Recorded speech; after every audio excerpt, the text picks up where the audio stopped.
You're standing in the flaming mountains of western China. The ground is 80 degrees Celsius, hot enough to cook an egg on bare rock.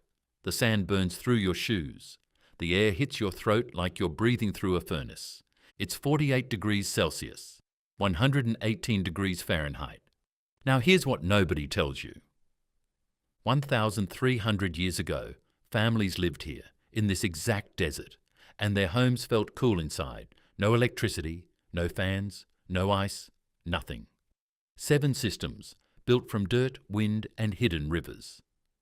By the end of this video, you'll understand why that ancient mud house would outperform yours the moment your power goes out. We spend billions on air conditioning, and every single unit has the same fatal flaw. When the power dies, it stops. In the Tang dynasty, builders along the Silk Road took a different approach. They didn't fight the heat. They used it. They turned dirt, wind, and hidden rivers of snowmelt into a cooling system that ran itself, for free, for centuries. The Turpan Basin sits below sea level, surrounded by the flaming mountains, summer air above 40 degrees Celsius, ground temperatures near 80 degrees Celsius, almost no rain. And yet a thriving oasis city stood here, thousands of families, sleeping comfortably through summers that would shut down a modern city. 7 innovations made that possible.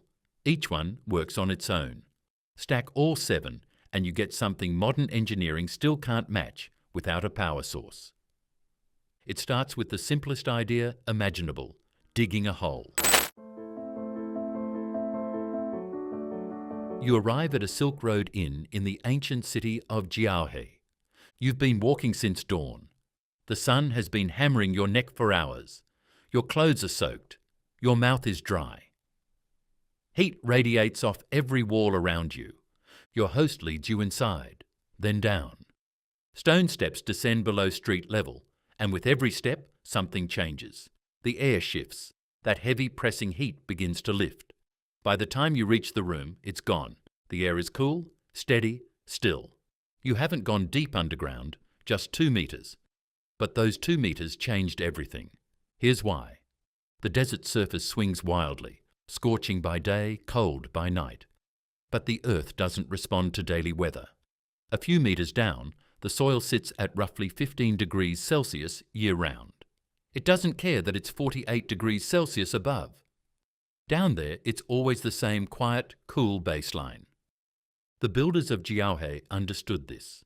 Archaeological evidence confirms it. Entire neighborhoods were carved into the earth, not basements, not storage rooms, but primary living spaces, rooms where families ate, slept, and worked. The earth wrapped around them on 3 sides, a natural buffer that surface heat couldn't quickly overcome. Think of a thick clay pot filled with cold water. The morning sun heats the outside of the pot, but the water inside stays cold for hours. By the time the heat finally pushes through, the sun is already going down and the cycle resets. The sunken room works the same way. The earth is the pot. The cool baseline is the water. The sun never gets enough time to push through before night resets everything. But a cool room with no airflow gets stale fast, so they built something to steal fresh wind straight from the sky.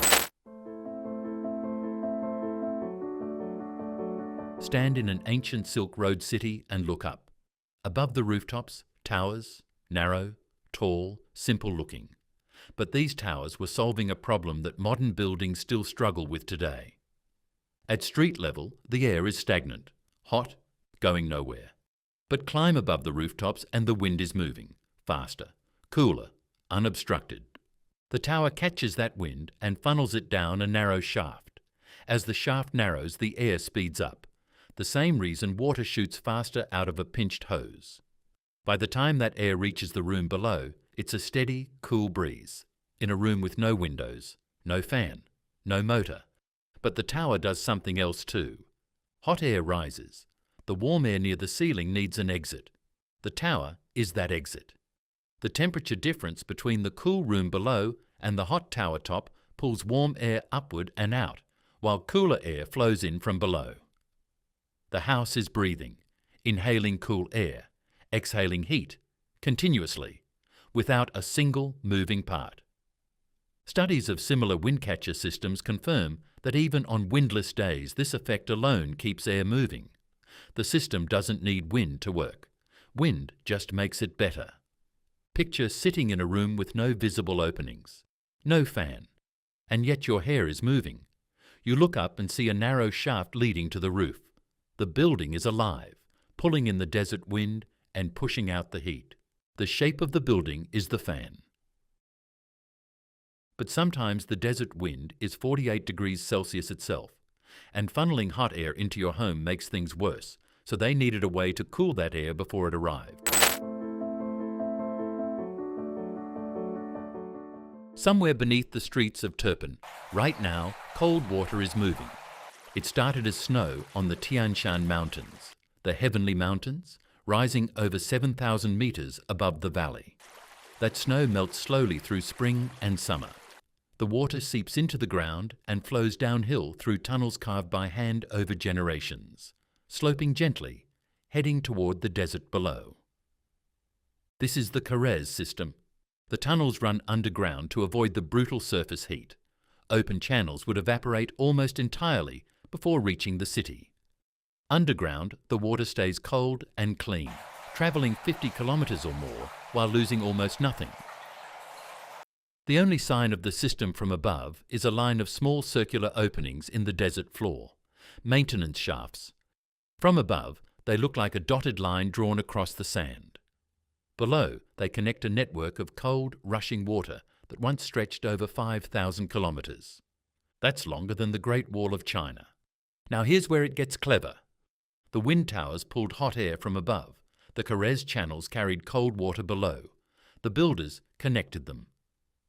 Hot air from the tower passed over the cold water channels before entering the room. The water absorbed the heat and evaporated. The air arriving in the room was cooler, sometimes 10 to 16 degrees Celsius cooler than outside. In the dry desert air, that drop is dramatic. Families placed their beds directly over the Karez canals. They were sleeping on top of their own air conditioning ducts. Open a floor vent and you got cold air from a glacier 50 miles away, delivered by gravity alone. Same water, drinking and cooling, zero extra cost. The walls, though, are a different problem. They absorb heat all day and eventually that heat pushes through, unless you build a wall with a very unusual memory.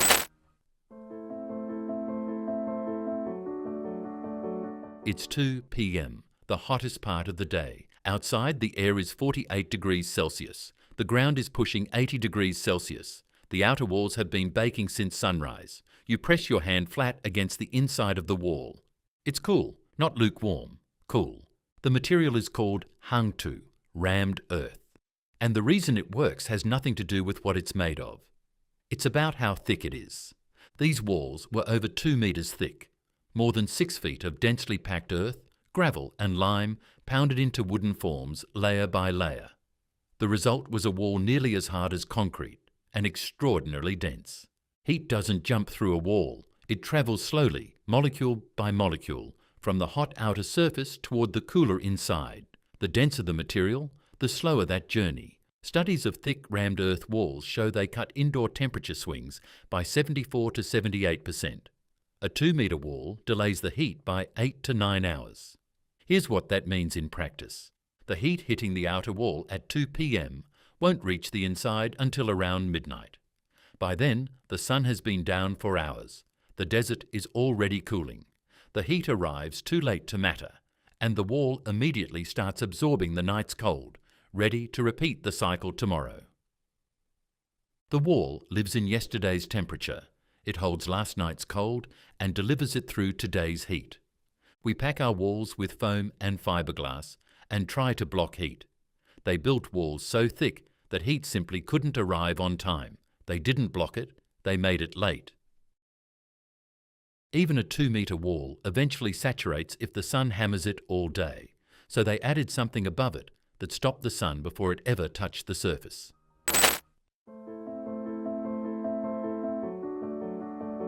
Walk through ancient Turpan on a summer afternoon, and you wouldn't see the sky. Above the streets, above the courtyards, above every walkway, A thick ceiling of grapevines, wooden trellises holding thousands of vines, leaves overlapping into a continuous green roof, clusters of grapes hanging in the shade. The light filtering through is dim and cool. A wooden awning blocks sunlight, useful. But a living canopy does something a dead structure cannot. It sweats. Plants release moisture through tiny pores in their leaves. As that moisture evaporates, it pulls heat from the surrounding air. The canopy isn't just blocking the sun, it's actively cooling the air beneath it. Every leaf is doing quiet work, drawing water up from the roots and releasing it as cool vapour. Traditional homes in Turpan built these vine structures directly into the architecture. Over courtyards, along walkways, across building faces. The famous grape-drying houses used perforated brick walls to let the hot wind pass through, while the vine shade kept the interior cool enough to dry fruit without cooking it. And here's the part that makes this system genuinely efficient. The same structure that cooled the home also fed the family. The vines that shaded the courtyard grew the grapes that were dried and traded along the Silk Road. One structure, two functions. Nothing wasted. Dead shade blocks light. A living roof blocks light, cools the air and grows food, running on sunlight and water, the two things the desert has in abundance. The vines handle the courtyard, but the outer walls still face the sun directly all day. And for that, they use the simplest weapon in the entire system.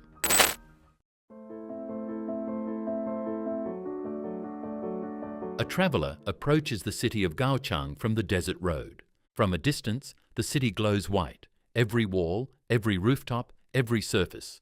Not from fire or light, it's the middle of the afternoon. The city is reflecting the sun back into the sky. That wasn't decoration, it was a decision. Dark surfaces absorb most of the solar energy that hits them and turn it into heat. White surfaces bounce most of it back before it ever enters the building material. The gap between a dark wall and a white wall, in terms of heat absorbed, is large. The builders coated every exterior surface in lime wash, a simple mixture of slaked lime and water. Cheap, widely available, applied regularly. Walls, rooftops, archways, all white. At city scale, this changes the entire thermal environment. Modern cities trap heat. Dark roofs, dark roads, and glass buildings absorb solar energy all day and radiate it back at night, keeping the city hotter than the surrounding land. The ancient whitewashed cities did the opposite. By reflecting solar energy across thousands of surfaces at once, they reduced the heat load on the entire settlement. The city ran cooler than the desert around it. Today, cities like Los Angeles are experimenting with white roof programs and reflective street coatings. They're calling it new. The Silk Road builders were doing it 1,300 years ago, not because they had a theory, but because they could see it worked.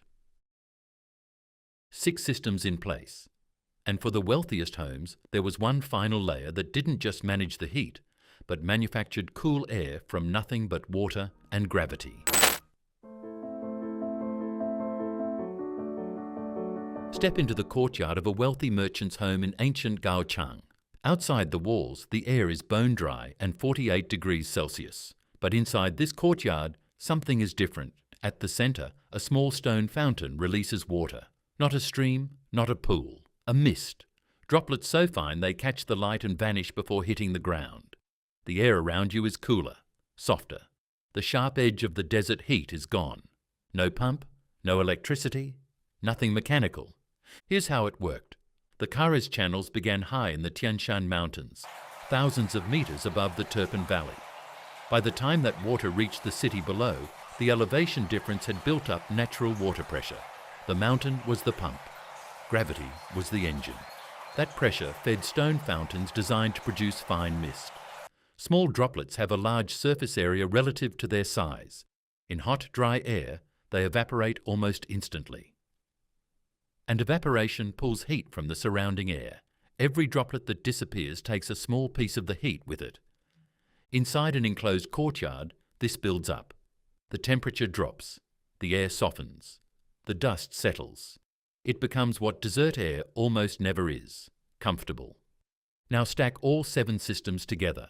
Sunken rooms, Wind towers, Karez Cooling Channels, thick rammed earth walls, vine canopies, white lime coating, gravity-fed mist. A well-built Silk Road home in Turpan could hold temperatures in the mid to high 20s degrees Celsius, while the outside pushed past 48 degrees Celsius. A gap of 20 degrees or more, no electricity, no refrigerant, no moving parts. We think fountains are decorative. In these cities, a fountain was a tool using the weight of a mountain to fight the sun, one evaporating droplet at a time. These builders had no electricity, no modern materials, and no engineering textbooks, but they had something that took generations to develop.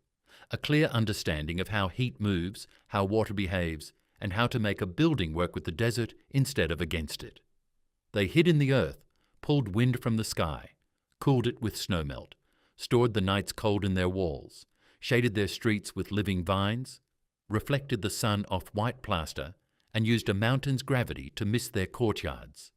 7 systems, 0 power bills, and homes that have outlasted every air conditioner ever built. Our modern houses fail the moment the grid goes down. These homes just kept breathing. If you want to see how the same civilization survived minus 50 degrees Celsius winters using that exact same thinking, heating the human, not the air, click the video on the screen. And if this is the kind of history you want more of, subscribe to Silk Road Diaries. We'll keep digging. We'll keep digging.